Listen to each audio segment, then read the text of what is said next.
Okay, and we are live. I think I start every show I've ever done with that one, with those three words. We are live, but I think we are live, and this is an unusual show that we're doing today. So we're going to give people time to log on to get involved, and as you're all doing that, first of all, I would like to say first of all that we do have Grey Eagle here with us. As usual, standing to my right side, we have Chris. Say hi, Chris. Hello, Rosemary. Hello, Karen. And of course, we have Karen. Hi, everyone. I think this might be the last show you're going to be doing, unless we do an off the cuff. We might do an off the cuff on Sunday, but I think Karen will be disappearing on us on Tuesday, right? Yes. So, all right. So again, we're going to sort of, wait a little bit for people to log on. And I'm going to say this now, but I will also say it in a few minutes as well when we get more people logged on. This show will be driven in most part, it will be driven by your comments. This is an opportunity for all of you joining us today to have your say, to give your views on. We're going to be talking about violence. We're going to be talking about violence in the world, and we know that it's just sort of escalating, or it seems to be escalating. But is it? And I'm curious about that one. So we'll visit that in a little while. But this is your opportunity. Those of you who have tuned in, those of you who are listening, this is your opportunity to voice your opinions on the subject of violence, the subject of whatever it is that we end up talking about, because we know this subject is going to take us from this place to that place and so on. And we would really like your views. As soon as the comments stop, we shall stop. We shall think perhaps that you're tired of us, and we'll quit. But I did want to do this show because, especially with what happened very recently, when we hear of violence against children, or when we hear of violence against animals, it seems to be that we all raise our heads and are in one way or another very much more affected by that violence than when we hear violence against older people. Am I right about that? Let's have your opinions on that. But I know that when I'm, listening to all of those young children who were shot down, having no chance and no way to protect themselves by some crazy person, because people have to be crazy to do those sorts of things, by some crazy, selfish person who thinks it's, he can just go in there and take lives. And anyway, we'll go into that in a little while. But it's painful to me because I relate, of course, to my grandson. I relate to all of the youngsters that are about, and we hear violence. There are so many situations all over the world going on, and so we thought that we talk about perhaps what we think, what causes it. Why is the world today as it is? I want to begin a little bit with abuse in families and family violence. When we talk about family violence, I've always held the view that if you are an abused child, there are two different points of view here. There's the child who has been abused, who then grows up to abuse their spouse or their children. And it's sort of a little bit nature versus nurture, are we doing this because it's in our nature, or were we nurtured into this because we had to suffer violence ourselves, or we grew up in an atmosphere of violence? My feeling is that if you have been truly abused, you know how much it hurts. You know the torment and the trauma of being abused. You know the torment and the trauma of watching your siblings perhaps being abused. And because you know the hurts and the pains, I've never quite figured out if someone has truly gone through serious abuse themselves, what is it that drives you to do it to others? How, when you know how painful it is and how awful it is, how can you do that to someone else? But people do all the time, and they use the excuse, and I feel it is an excuse. Well, it was done to me, so then I don't know any better.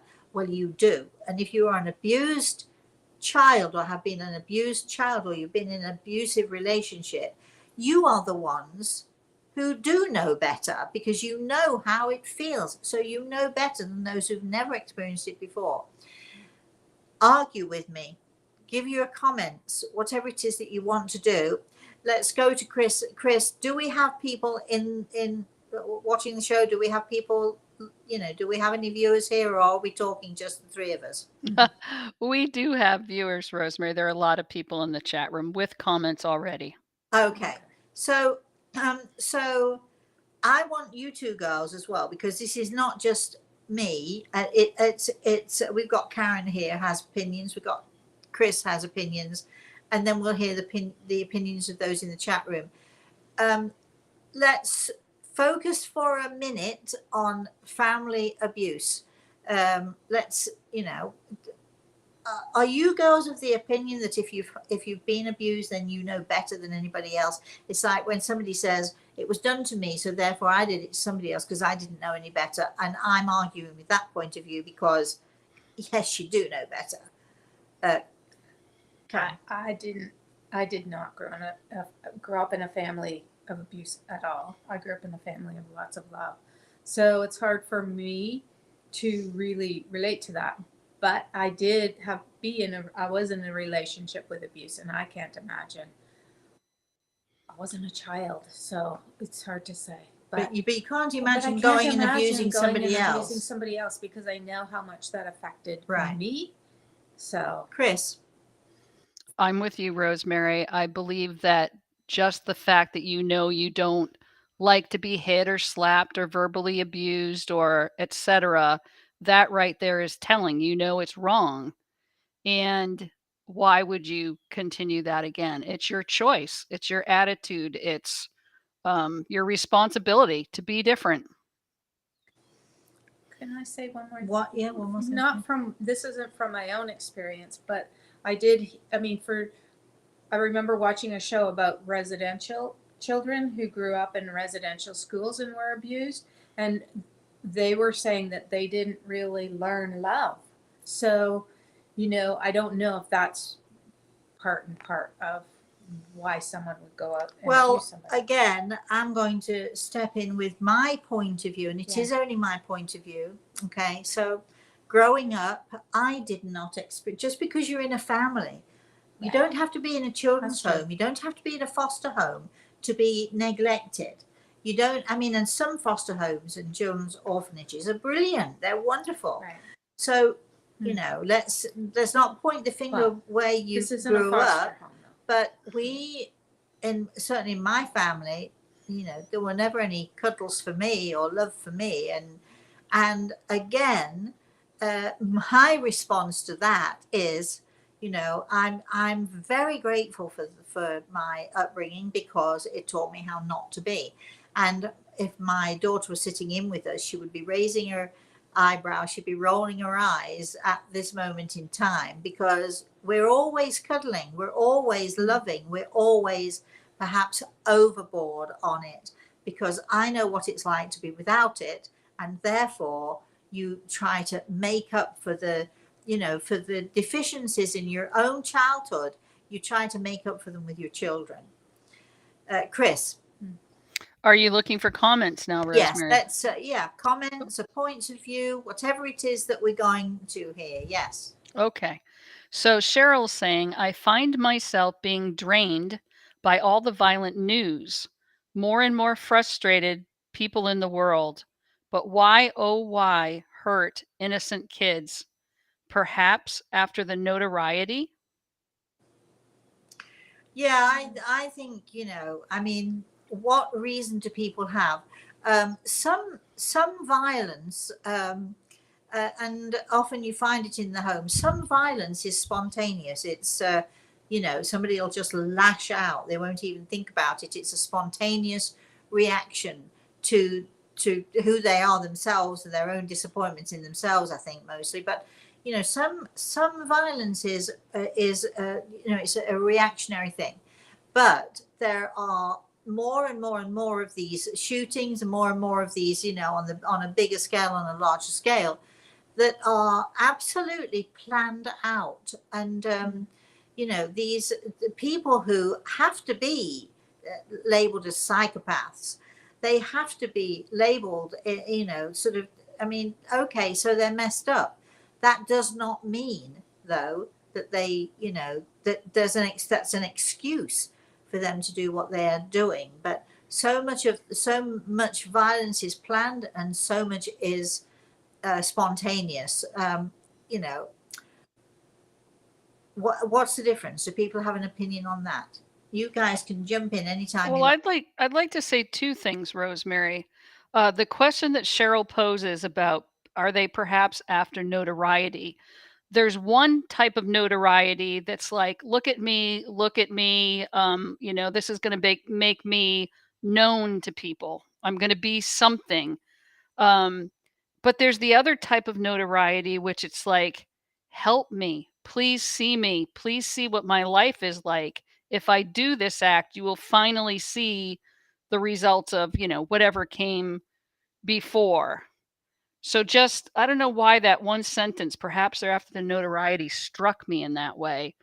And then Cheryl had also said, are these people dark souls that do the Well, terrible acts? I'm glad, Cheryl, that you've mentioned that, because again, we're going to be mentioning soul signs, and throughout this show, we're going to be talking about soul signs and how different people react, because everybody has different type of energy and so on.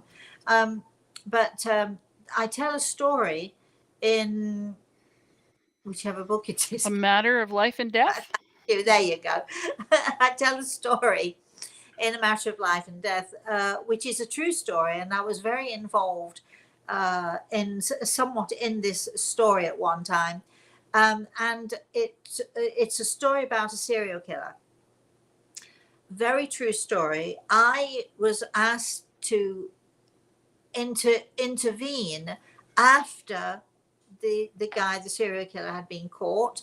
I was asked to intervene because there was one young woman that he had in his mind planned. He'd planned to kill the two young women together, and he was thwarted. His plans were thwarted.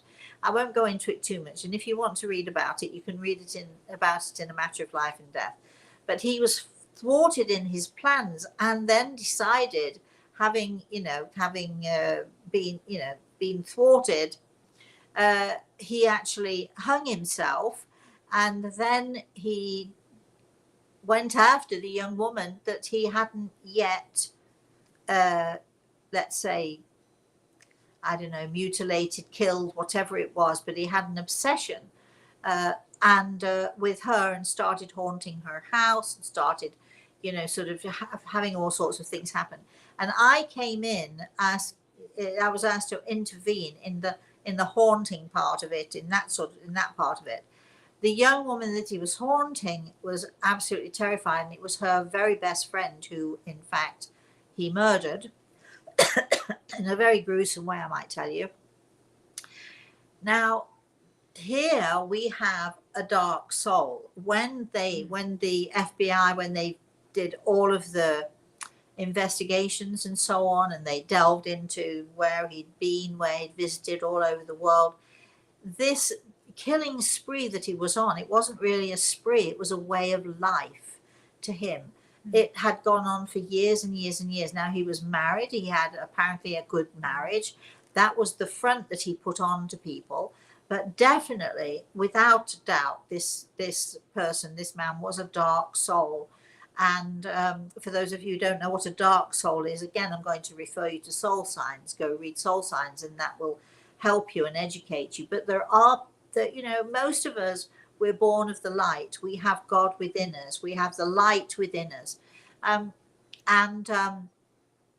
then there are those who come from the dark side, whose only goal when they're here on this earth is to create and to perpetrate evil, darkness, and they feed off of that. That's that they want to learn and they want to grow, and they come here to learn and grow through that dark side, through that evil side. So I remember when I wrote this book, and I think I've said this before. When I wrote this book, I had this poor, lovely, lovely lady. She was a big fan of mine, who then was so devastated and wrote to me and said, "How could you? How could you possibly do that? Your books have always given me hope. They've always given me inspiration. They're always warm and gentle and so on and so forth. And then I come across this," and she was so upset with me, and probably I lost a fan.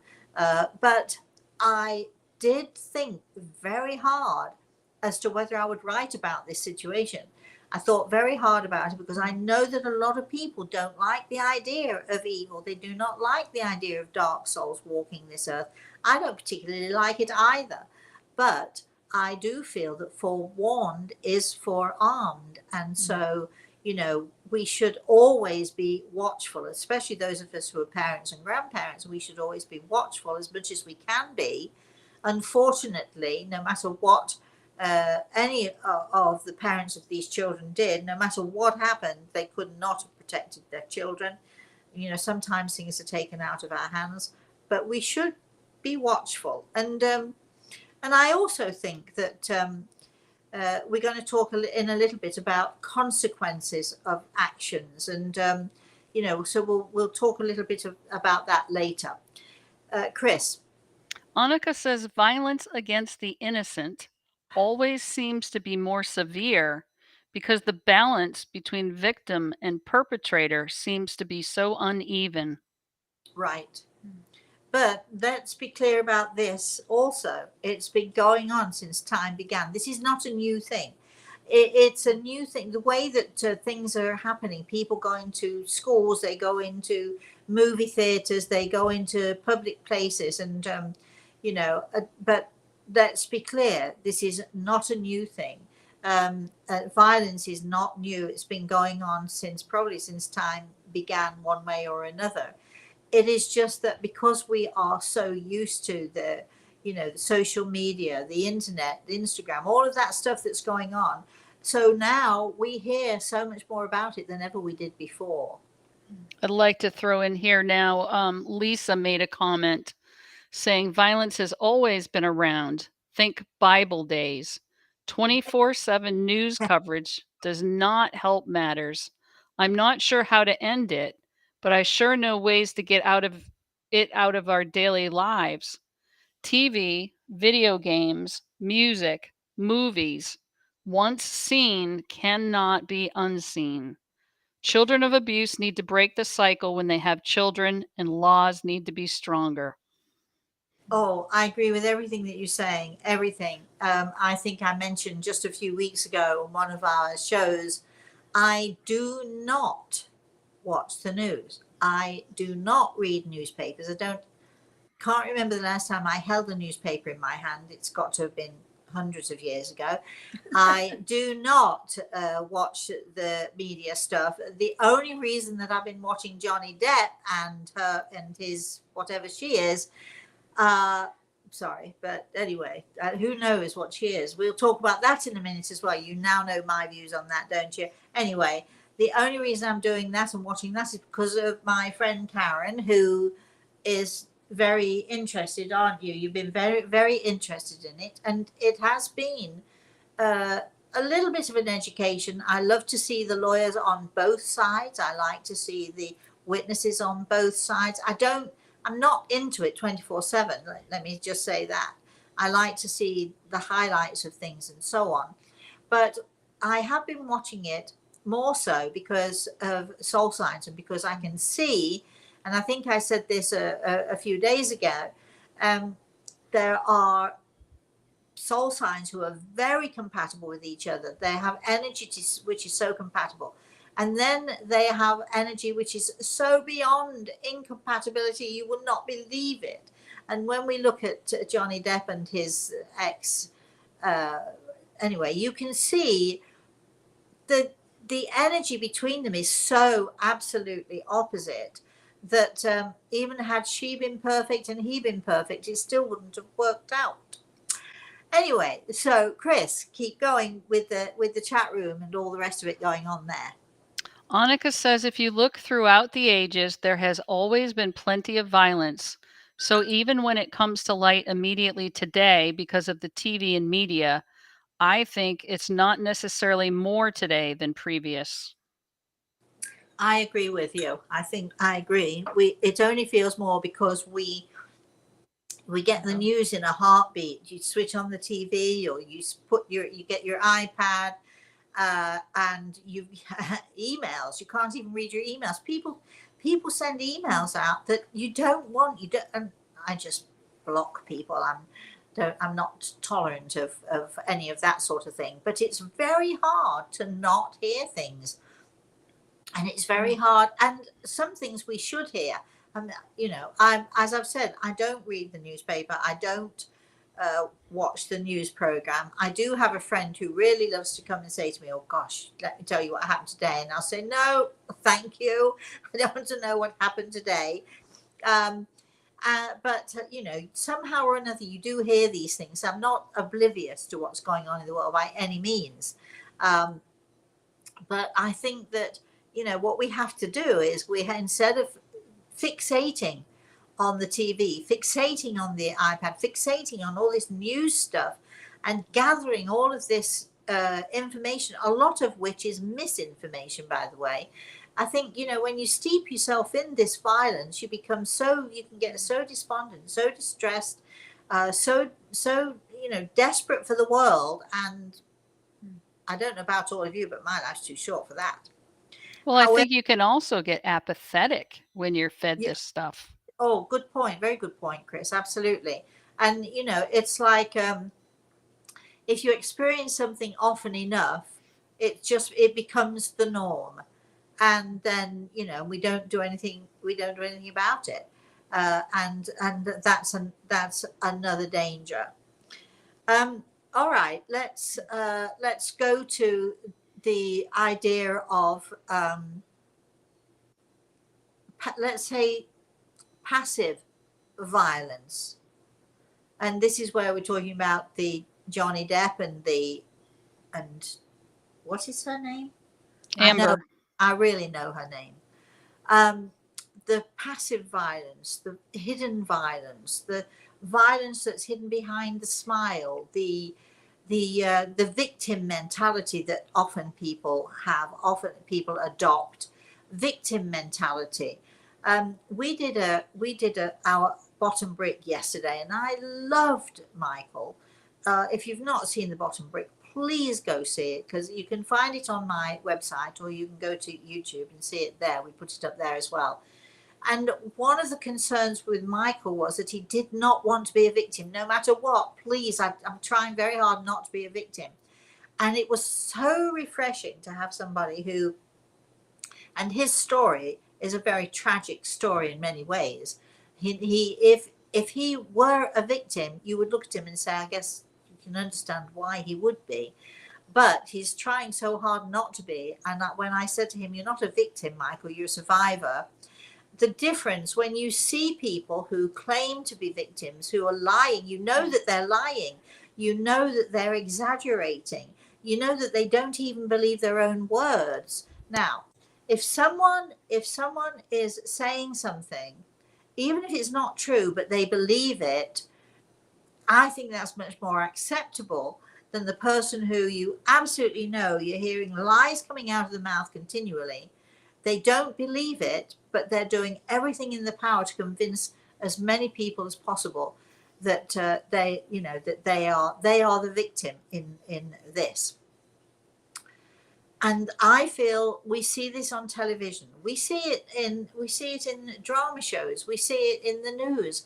And unfortunately, this trial with Johnny Depp and going on, we see it every single day, where someone is claiming to be a victim, and it makes me really, really upset, because there are true victims out there. There are true victims of abuse.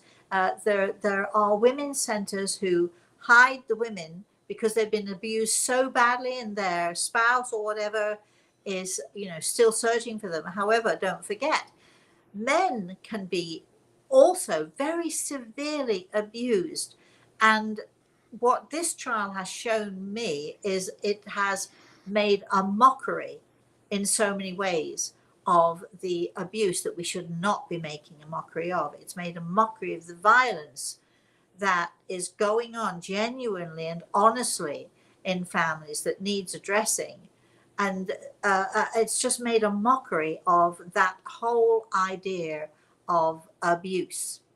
I think that's my opinion. Chris, Rosemary, I want to throw in a couple of chat room comments here. go for it. So, most of the people responded to your earlier question about if the person was abused as a child or in that sort of situation, should they know better? And they're basically saying family abuse is no excuse. So they're with you on that one. Okay. Judith Go ahead. Judith makes a comment, a very interesting comment with what you're saying here. It seems that so much violence is perpetrated by young men who are just beginning to reach adulthood. I'm sure testosterone helps trigger anger that has built up over the years.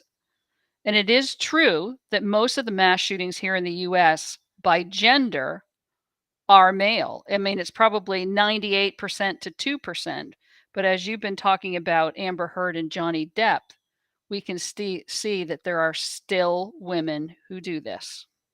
Oh, I think It's different. I don't think just because it's 98% men, right?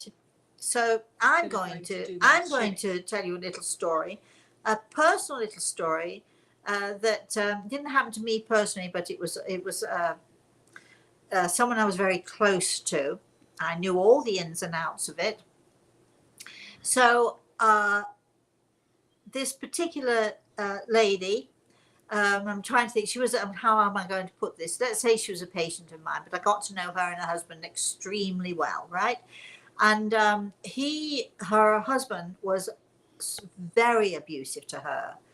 He would kick and thump, and he would hurt her, and he would hurt the kids. He would completely lose his temper, and she suffered, and she stayed. And even when he was abusing the children, she stayed. And that I find that very hard. However, when I got to know them better, and this is where women, those women who abuse or who want to abuse, this is where they really do come into their own, because there are so many women abusers out there. Don't think because they're not caught that they're not there, because they are. They know exactly how to manipulate. And so let me put it this way. Sometimes, and women are very good at this, not all women, but anyway, because we're smart, aren't we? We women are very smart. There are many women who they may not actually be abusive, but boy, oh boy, do they know how to put the bullets in the gun, let's say. They give their spouse or whoever it is, or sometimes their children, they give the bullets, they give them a reason to fire the bullets. They give them the bullets, which then, of course, the other person will fire. My mother used to bombard my father with tales of this, and she's done this, and he's done that, and she's done so on and so forth, to the point, and she's giving my father the bullets. And if she gives him enough bullets, and I'm using the term bullets, I don't mean to be insensitive about this, but you understand what I'm saying. She's giving him the ammunition to explode, and of course, eventually, she manipulates him to the point where he can't think for himself, and he explodes because he's sick of hearing it, and so he's going to deal with it, right or wrong. And I think that there are many women who do this same thing. They rile, they goad, they manipulate, to the point where, you know, whoever it is, husband, spouse, whoever it is, will just explode, and they can't contain it anymore, and they just explode. Um, Not that that's an excuse, but I don't want anyone in listening to this show to think that just because there's 98% of all the people who go out and do this mass violence, I don't want people to think therefore it's the male gender that does this, because boy oh boy it is absolutely not at all. I disagree with that. If you disagree with me, I want to hear from you. Rosemary, I just had a thought come to me. Remember when you talked about Hanta Yo Yes. and the words that were not in that language? Yes. Wasn't they one of them? Yes. They, it, weed, promise, trust. It. I said. Well, I think I said it. Yes, but yeah. yeah. Well, so my point being, I know, you know, we want to know what makes a person tick, what put them over the edge, what made them do violence. And I was just thinking to myself, the word they, when somehow the person you're looking at is different than you are, and you don't understand them, or as a group, they're doing something that you don't particularly like, or how you've categorized people. Um, you know, that's a very broad category for why there's violence when you think of people just as different than you are. But that's I think something else that plays into culture. Um, I want to come back to the whoever it was who made the comment about the young men, and I agree. I mean, I'm not disagreeing, but okay, this comes to mind, and this is where Gregor comes into this conversation. You can say this world lacks kindness. That doesn't mean there's no kindness in the world, because there is, but it lacks enough kindness. You can say that it lacks gentleness. Gregor always is, and even with his hand on my shoulder, is saying your world needs gentleness. Um, uh, our world needs lots of things, but where does it begin, and where are we failing? And I'm hearing the word respect, respect, respect. There is no respect. When I was growing up, if a woman got on a bus and it was full, a man would stand up and give his seat. It was a mark of respect. When you were walking down the street, a man would doff his cap, a mark of respect. It was a mark of respect to the female gender. When businessmen were when they were in their clubs, which in Victorian times businessmen loved their clubs, loved their, you know, all of that sort of stuff going on, there were rules and regulations which, if they didn't respect them, if they didn't respect the rules and regulations, they were kicked out. Even in the working men's clubs in England, where, and even now, I don't know how sort of people force the rules anymore, but we had rules and regulations. There were rules and regulations of behavior.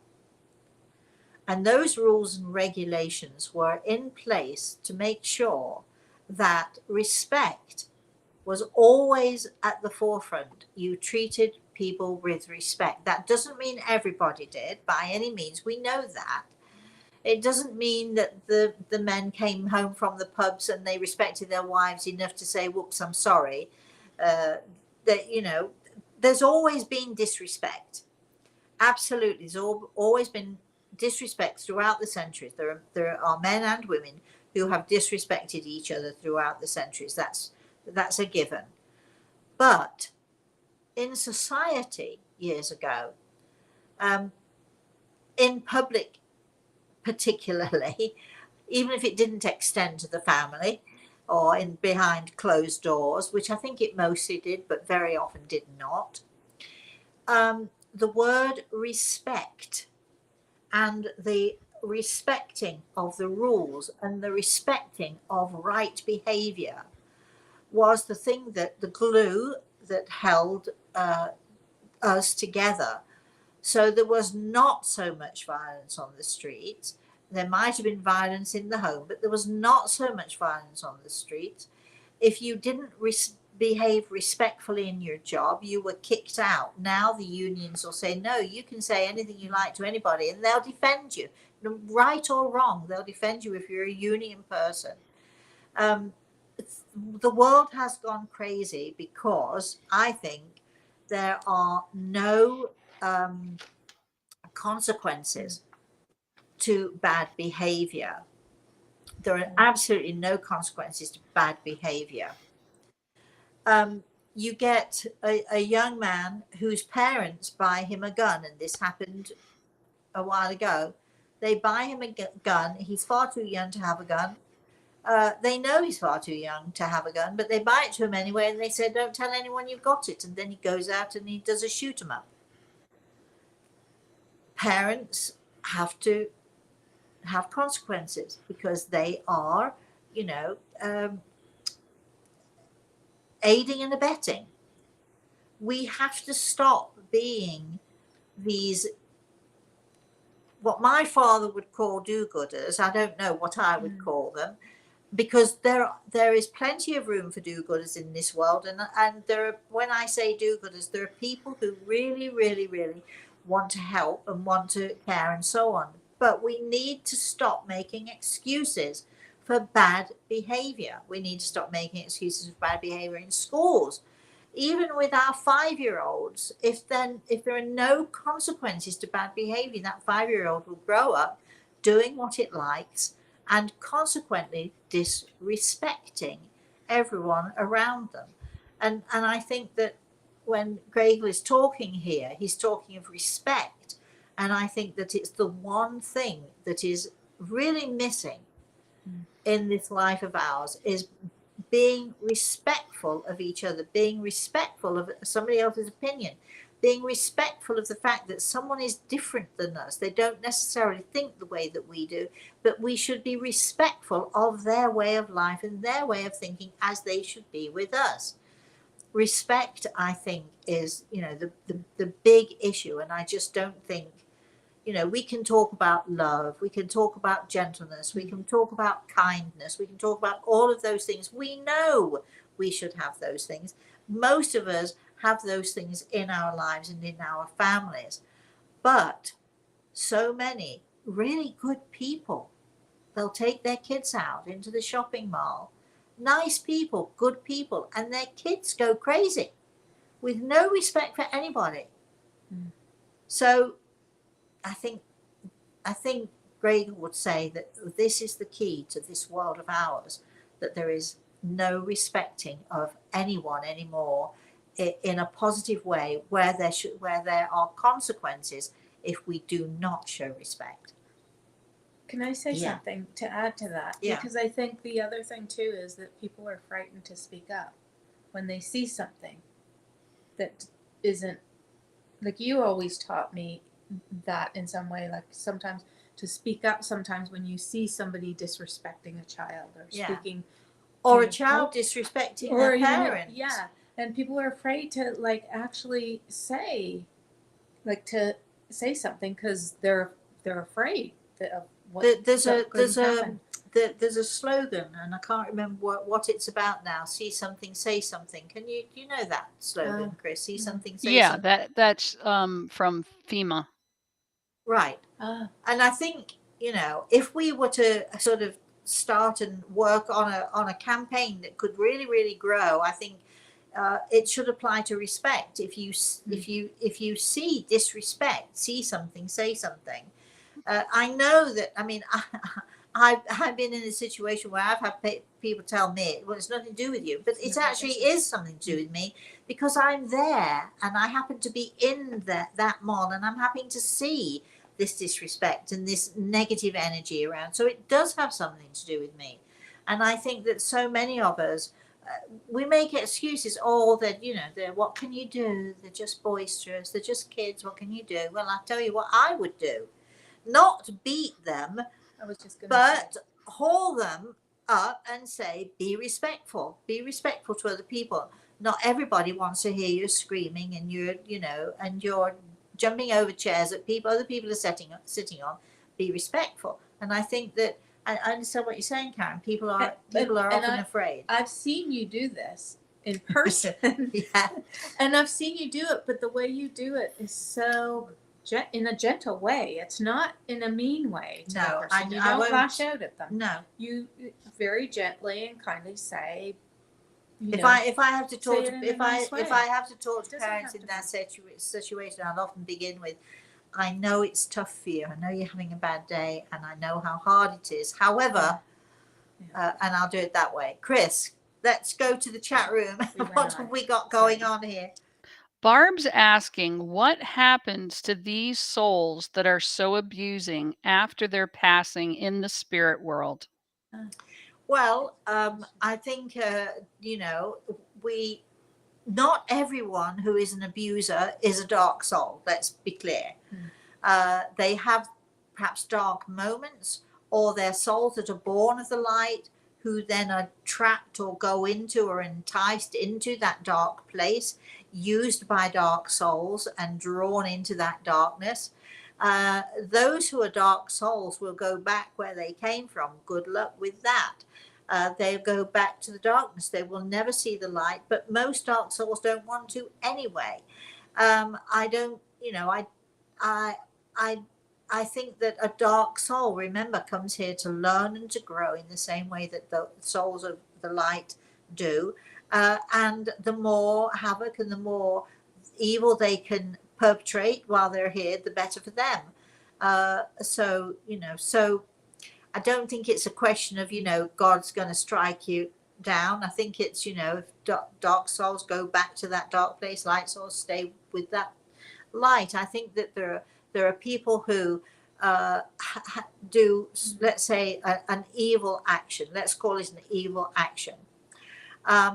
And sometimes that evil action is driven by circumstances beyond their control.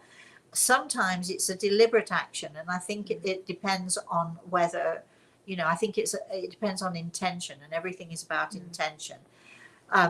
When they leave this earth, as we all do, we all have to look at ourselves, and none of us is perfect, and every single one of us has done something we might regret. I know I have. And some of us have said and done some mean things. I know I have. None of it is perfect, but I think that when we cross to the spirit world, let's say that, we have an opportunity, and we have a chance to take a look at ourselves and to see the effect that we had on those people around us, and to see also, to assess and to look and see how much we have grown and how much we have, and how much we have left to learn. And each person makes their own decision about whether or not what they've done is a righteous thing or not a righteous thing.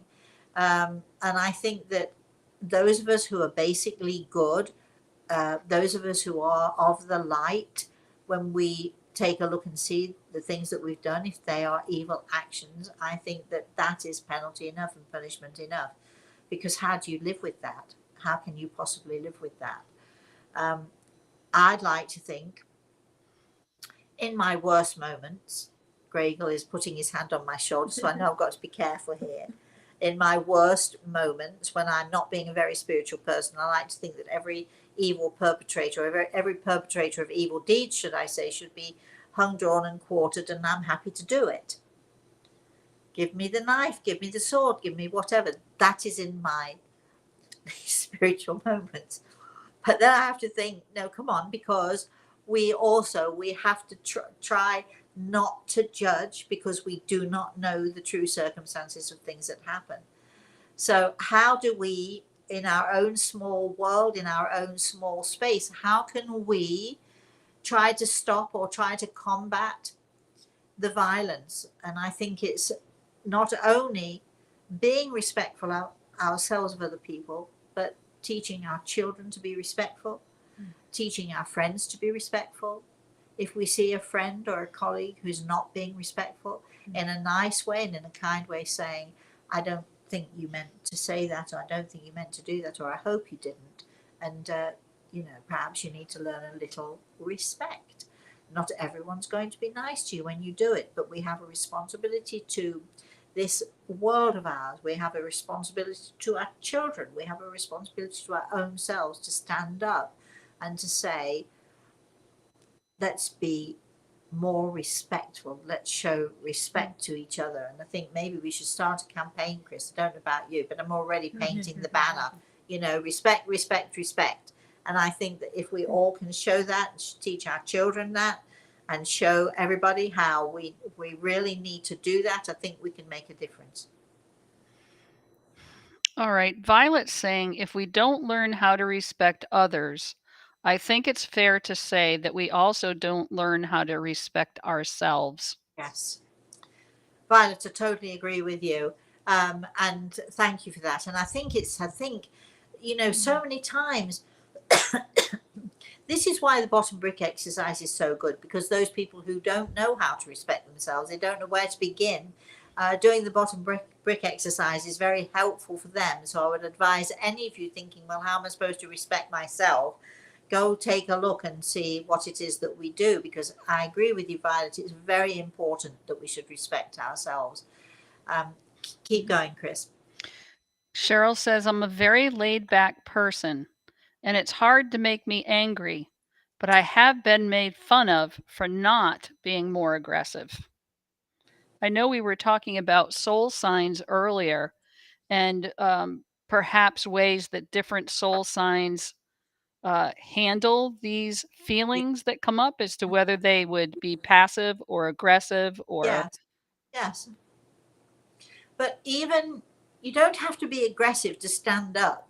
In fact, the less aggressive you are when you stand up for your principles, when you stand up for the truth, when you stand up for things that you know are right, the less aggressive you are, the better effect you're going to have. And violence begets violence. So you can't shout at someone and say, stop being so mean. If you're shouting at them being mean, it's much more effective if you can do it in a gentle way and a kind way, to point out to someone. People often don't like me. They don't like the way I deal with things, because, I always say, and people who know me always say, oh gosh, here she goes. She's holding the mirror up. And what I do in a gentle way and a kind way is I'll often hold the mirror up to someone and say, okay, I don't want you to look at the face. I don't want you to look at the physical. I want you to look at the inside. I want you to look within you. So I'm showing them a mirror to what is going on within them. Passivity is fine. There's nothing wrong with it whatsoever, except if you compromise yourself and you're kicking yourself because you didn't stand up for yourself, or you didn't fight for what you believe is right, then you've gone a little bit overboard. Chris. Lowe's says, in the past, when I didn't feel a lot of love, I sometimes had the idea to destroy everything. Oh. I never did that. But you can do that with less power when you can't control your thoughts. It's yes, and I do understand. I'm glad that you never gave in to those feelings, because I know that there are feelings of frustration. I know that people have feelings of jealousy.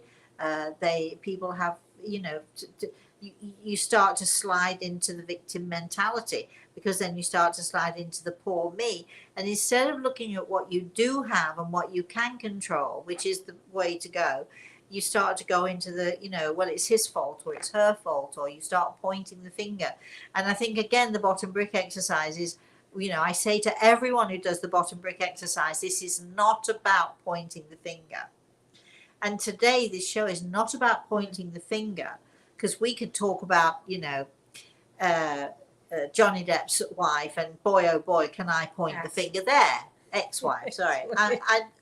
Because I think the thing that frustrates me and makes me really sort of, I don't know, frustrated, I'm going to use the word frustrated, is that when it's obvious, it's so obvious to me, when it's so obvious that a person is lying about what happened to them, creating havoc, destroying other people's worlds and lives, just for their own vanity or their own anger or their own frustration, then to me that is the worst kind of, let's say, victim mentality.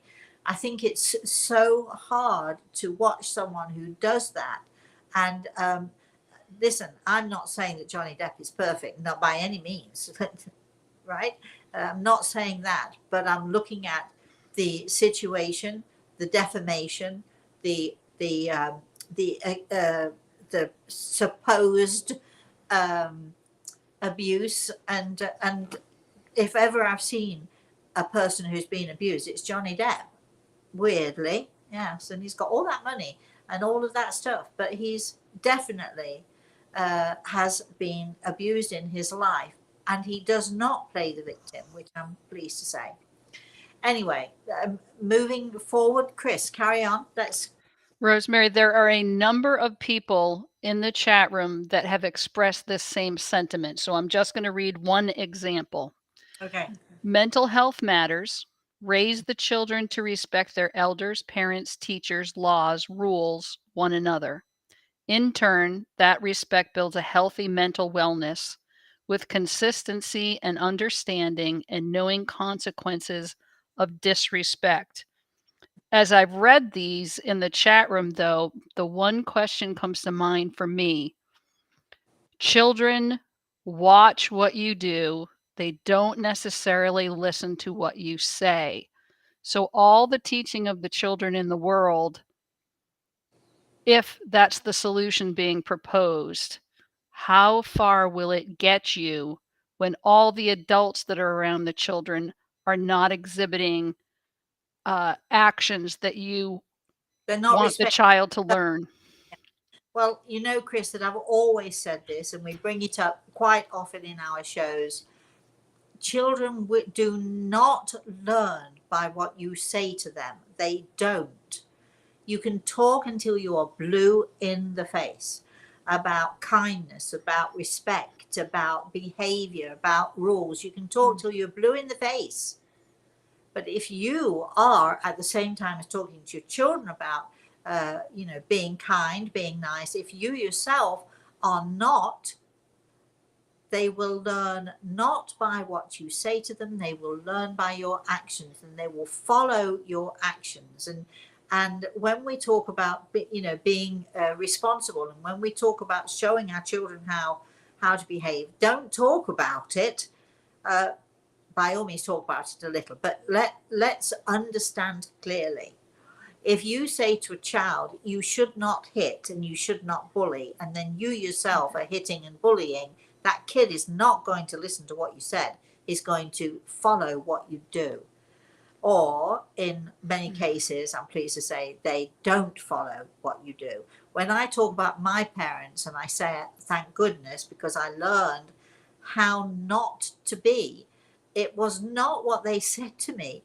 Believe you me, because there was no talking in our house at all. Nobody talked about rules and regulations.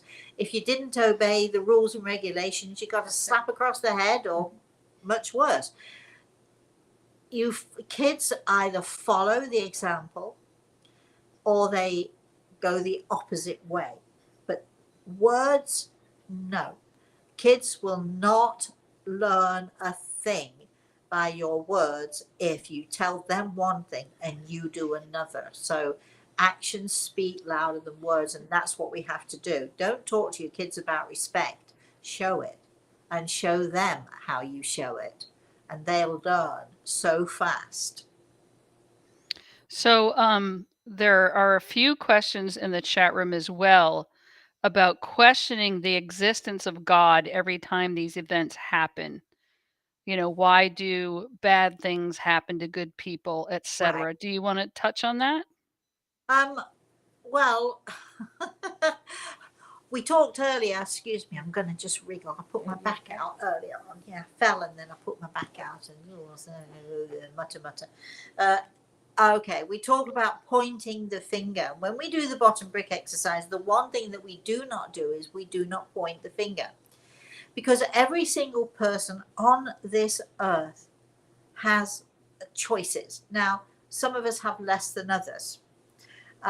Some of us who are born trapped in our body don't really have a choice, except they have a choice of their thoughts, their attitudes. They have a choice. You know, you can lock a man in a cellar and you can beat him every single day. You can torture him every single day, but you cannot reach his thoughts. You cannot touch his thoughts. And that man has the choice to rise above or to sink below. Every one of us has a choice, and those choices start, I believe, when we're little, when we're small, very, very small. A child chooses to lie or not to lie. If he gets away with the lie, well, why not lie again? He gets away with it. We, all of us, from being very, very small, we make choices. We make choices about our behavior. So we need to stop pointing the finger and blaming everybody else, because, and especially within the society we live in, you cannot blame God for the amount of guns that are out there for people to use. And I'm not going to get into gun laws and things. There are lots of people who believe that you need them, and there are lots of people who believe that they don't. This is not about this. This is about us, every one of us as an individual. We have a choice every time we go to the mall, the shopping mall, every time we talk to an assistant, every time we talk to a salesman. We have a choice. We're going to be respectful to that person, or we're not going to be respectful to that person. And we create a society because so many now don't even think about respecting. They just don't think about it because they've been allowed to get away with it since they were kids. Disrespect it's an infection in our society, and it really is, and it grows and it grows. And you cannot point to God and say, well, it's his fault, why did he allow it? You know, God is there, God is energy, God is power, God is light, God is all of those things, but we are the ones who are responsible for what goes on. Our choices are what are responsible for what goes on. And anybody who wants to blame God, fine, off you go, do it then. Where's it going to get you? Because it isn't God at the end of the day, is it? It's the laws, the rules, the regulations, not having proper laws, or you put someone in jail, right? You put someone in jail for a violent crime on good behavior. Let's say they get 50 years, and on good behavior they get 30. What's that about? There's no consequences, or the consequences aren't tough enough, or they're not strong enough. I can guarantee you that if every parent were made responsible for the actions of their children, you'd see less violence. You really would. And unfortunately, as a parent and a grandparent, what your kids get up to is not necessarily your fault. But I can tell you, if parents were made responsible for their kids' actions, parents would be perhaps more prone to watching, to taking care, and so on. Now, there are exceptions. Don't shout at, just saying, don't shout at me, all of you parents who think, well, I'm busy, I'm working, I'm this. Well, too bad then. It's still your responsibility to watch your children, to watch over your children, to make sure that they're doing what they're supposed to be doing their homework, doing this. I mean, I have a daughter she works full time. She's got a 9-year-old son. She gets very little help in that area. And, when I suggest to her, well, maybe you could do so, I have enough to do. She gets crazy with it. I'm not wanting to beat up on parents. I'm saying the laws, the rules, the regulations should have consequences. And if your children disobey the rules and they're underage, parents should have consequences, myself included.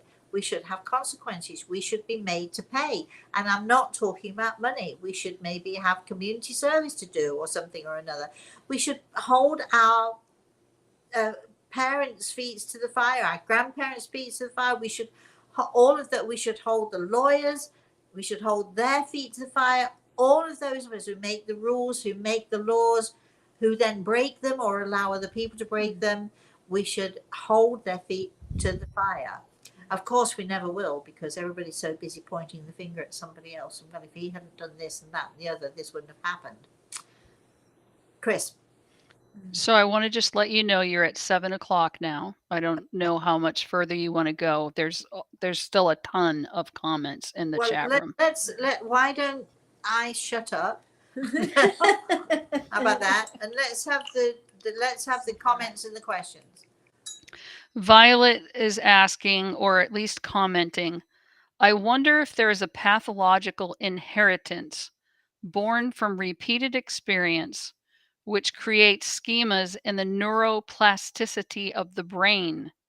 It Ooh. could be a kick the dog syndrome, mental health issue, or manner of things rather than conscious decisions.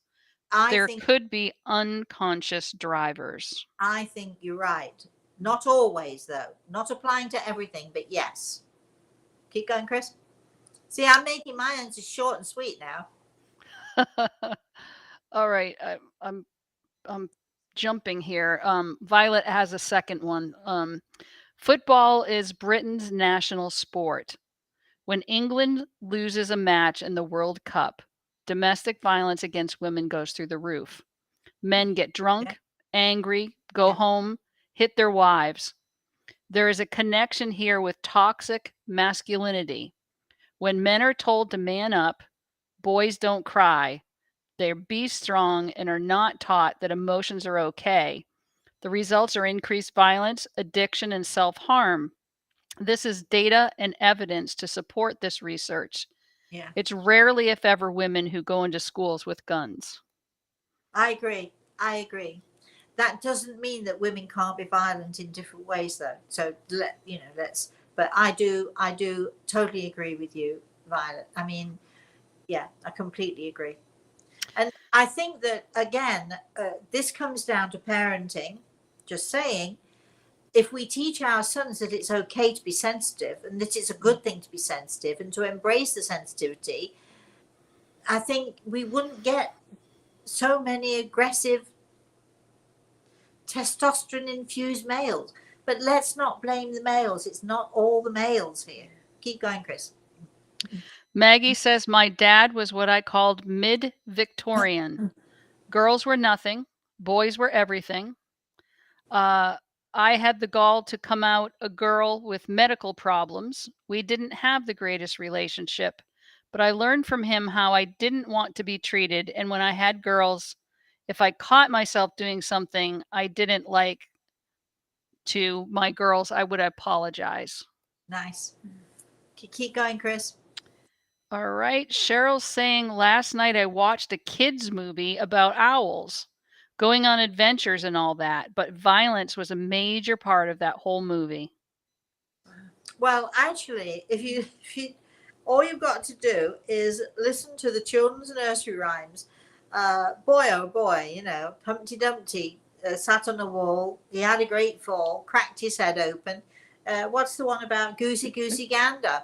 Where shall I wander? Then the old man who falls down the stairs, and so violence has been a part of this society for a very, very, very long time. Violence as entertainment, right? So there's another area that we could all work on, whether we accept those kinds of things or not. Violet's mentioning cartoons such as Tom and Jerry or Punch and Judy. And then you have the video games, which are really explicit in their portrayal of violence. Yeah, I think that's where, not that we can excuse the cartoons, but we did love it when sort of Tom and Jerry went at it, didn't we? But they were cartoons, but they were not real. But now the computer games have gone to the very next, very high level. And they're so real that people get drawn into them and become a part of them.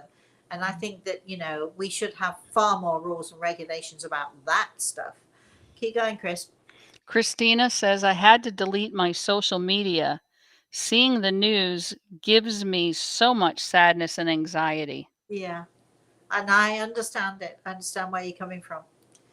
Chris? Lowe says, thank you for the inspiration regarding don't be a victim, but a survivor. You're very welcome. We'll have a couple more, Chris, but then I think we do have to draw it to a close somewhat. All right. See if anybody just put something in. Lowe says, something I think my child learns from me, but sometimes I think she's an older soul than me with a plan. So basically learning from the children. Oh, I think we learn from children all the time. I learn from my daughter and I learn from my grandson. What would we be? Who would we be if we didn't learn from our children? They teach us so much.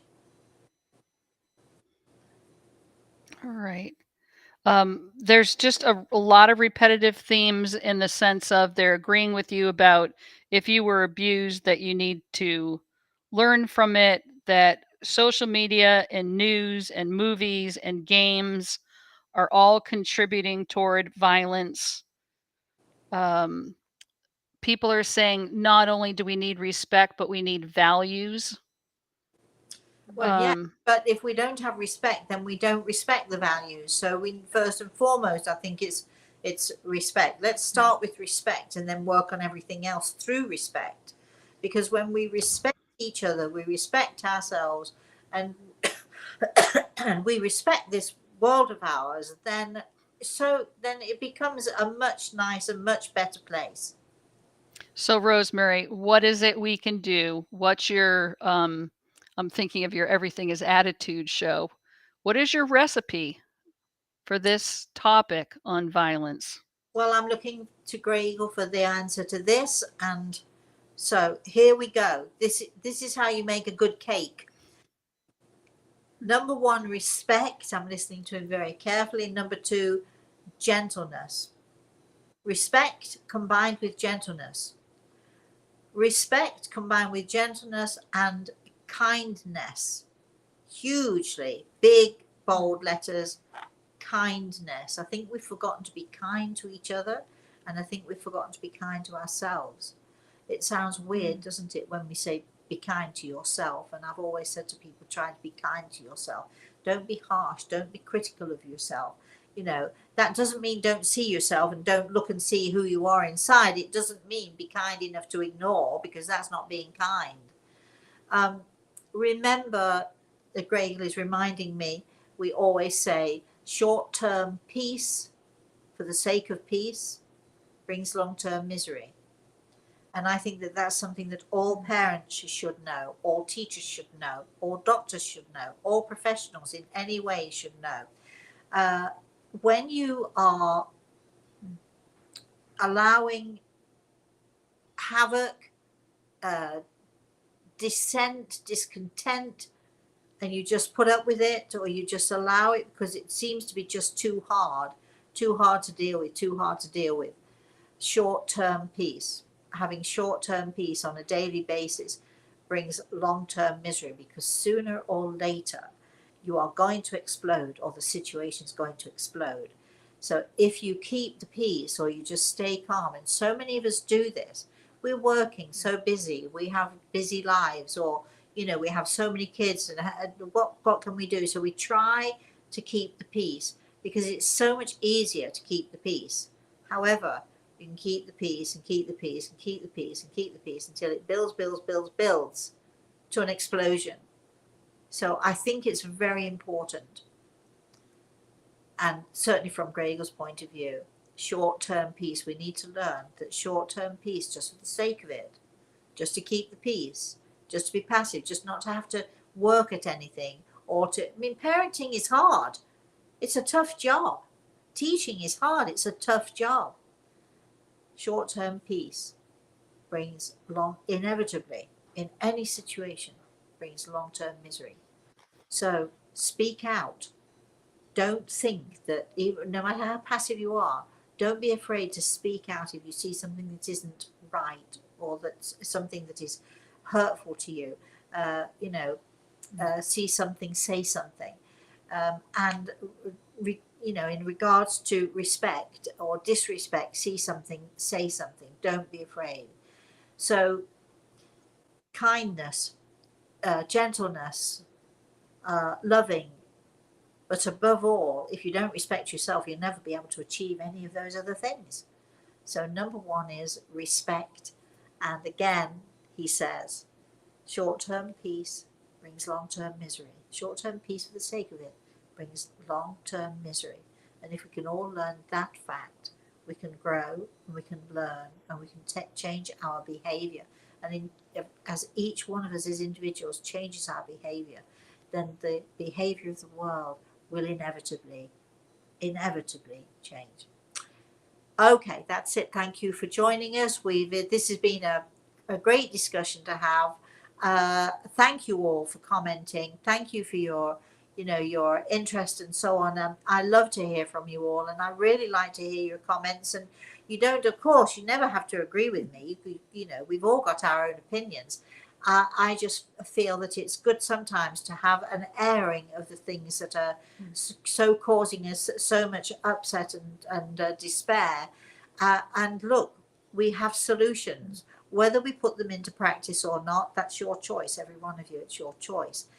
I certainly will put all of these solutions into practice, more so than I've ever done before, I think, because I do want my grandson to grow up in a world that he can be proud of and that he can be respectful of. Thank you all very much. I'd like to say thank you to Chris. I'd like to say thank you to Karen. I'd like to say thank you to all of you, and especially and particularly, of course, with those wonderful words of wisdom and his hand on my shoulder. Especially I'd like to say thank you to Great Eagle. We will not see you on Saturday. There will not be a story time on Saturday because Chris is along with the town, has this wonderful thing going on with her. They're honouring her husband. They're putting a bench up for her husband. So we will not see any of you on Saturday. We will try, can't promise, but perhaps we'll do an off the cuff on Sunday sometime. We'll have to wait and see what Chris's weekend is like. But until I see you again, please everybody, have a very blessed rest of the day. Have a very blessed rest of the week and the weekend. And remember, be kind, be gentle, be respectful. Bye-bye, everybody.